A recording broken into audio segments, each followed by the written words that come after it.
State of the Nation address by the President. And as is constitutional under Article 132, the President will be, when he addresses the nation, some of the points that he must, is obligated to give the progress we've made in realizing our national values and principles, number one, governance, and to submit to honorable members the progress made in fulfilling our international obligation. And for today, that is where I will dwell on, Honorable Speaker, an issue of international obligation. On international obligation is fundamental to our nation's ability to secure stability, foster global cooperation, and regulate matters of importance. Honorable Speaker, I'll be speaking on matters of global cooperation and secure stability. Honorable members will recall that when I brought in the issue of trying to seek permission to send our officers to Haiti, there was a lot of contest from this House, Honorable Speaker, because Kenya, in its part of its foreign policy, is security, and there was a lot of contestation. Today, like the President did mention, we are extremely happy as a nation that section of the places that had gangs in Haiti, and having deployed our officers to Haiti, the gangs and their gang leaders have been completely subdued. That we can, as a country, report today that there is relative peace in Haiti, particularly in Port Florence, the capital city of Haiti. That is part of our obligation. Also, like the President did mention, part of the region, particularly mediation and negotiations for warring, different warring groups in Sudan and Southern Sudan. There have been concerted efforts by the head of state and several actors to see that there is peace within our region, and still stamps Kenya's place as an anchor for security within the region. On the issues of treaty and treaty-making process, I want to say treaty and treaty-making, our Constitution and ratification, particularly on issues to touch on bottom-up economic model and on issues of SDGs, and Africa's Agenda of 2063, and our engagement internationally. The President did report that we are proud as a country that we host the several UN bodies in this country. We have the the United Nations office at Nairobi, which we host the UN Environment Program, the UN Habitat, making Kenya a capital, a hub of multilateral diplomacy. Madam Speaker, on the issue of diplomacy, Kenya continues to have its footprints globally. As today, Madam Speaker, Kenya hosts 109 embassies and high commissions in Nairobi, alongside 60 UN agencies and 78 international organizations. This is no mean feat, hosting all this, including the UN. And you remember even the President did mention that outside Washington,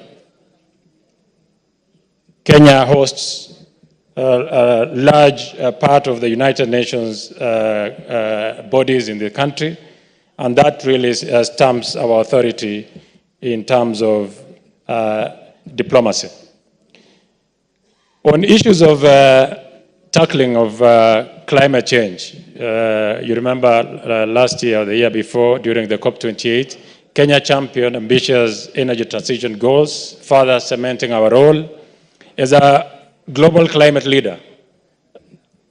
Domestically, Kenya has aligned these commitments with initiatives as 200,000 affordable housing units annually under the UN Habitat. Honorable Speaker, while Kenya has made significant and several treaties that await ratification, we have so many that await ratification, like the Convention on Cluster Munitions, which seeks to eliminate harm caused by weapons. Kenya is also in the process, which I will want to dwell on, in the process of ratifying the International Convention for Protection of All Persons from Enforced Disappearance. Madam Speaker, this is extremely, extremely important. You'll remember and recall that during the demonstration by the Gen Zs, there was a lot of accusations that had been made about disappearance of people who either had participated in the demonstrations or were perceived to have led the demonstrations. That as a country, I think going forward, the President has mentioned that it will not be business as usual. And even as legislators, as we await to ratify this very important treaty of International Convention for Protection of All Persons from Enforced Disappearance. Another very important legislative policy is that one of protection from enforced disappearance, and the other one of judicial killings. Kenya passed 2022, between 2021 and 2022, there were so many reported cases of extrajudicial killings. As a country, it's become a concern, and that ratification of enforced disappearance and extrajudicial killing will bring to book all the people who either perpetrate or are actively involved in disappearance of people. That, again, was part of what the President did mention last week on Thursday.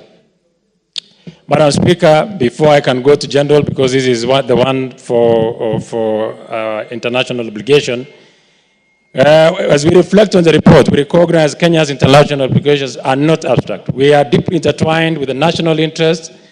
They support the economy, protect citizens, and enhance our global standing as we move forward. It is imperative that we remain steadfast. But before I do conclude that, Madam Speaker, it is imperative to address concern regarding the treatment of asylum seekers. I want to mention to this Honorable House that Kenya, to date, hosts in excess of 760 million refugees. Kenya then has been considered a safe haven for people who want to seek safe haven in the country or who are fleeing conflict and persecutions in their countries. However, there's two disturbing cases that come to my attention, which as a country we must reflect on. And in October 2024, Kenya deported 4 Turkish refugees back to Turkey after accepting an extradition request from Ankara. Again, in November 2024, a Ugandan opposition leader was reportedly taken from Nairobi and later apprehended in Uganda, facing charges including illegal firearms and possession.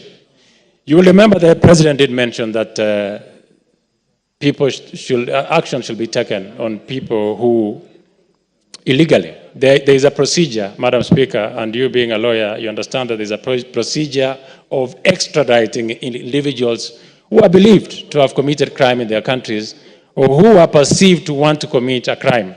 As a committee, as a chairman of Defense and Intelligence and Foreign Relations, it flies on the face of the statement by the President and the several actors who sent back Dr. Besigye. Madam Speaker, as a committee, we will be inviting the Ministry of Foreign Affairs to shed more light on exactly what happened, because we want to have Kenya as a country where people who are fleeing persecution are received, and people should not be apprehended in a way that contravenes the international laws and treaties that we have signed with other countries. So, even though the Ministry of Foreign Affairs has distanced itself from this incident, such incidences are regrettable, and this House must endeavor to ensure justice for the victims and ensure Kenyans remain consistent with its commitments to protecting asylum seekers and upholding the rule of law. Madam Speaker, this incident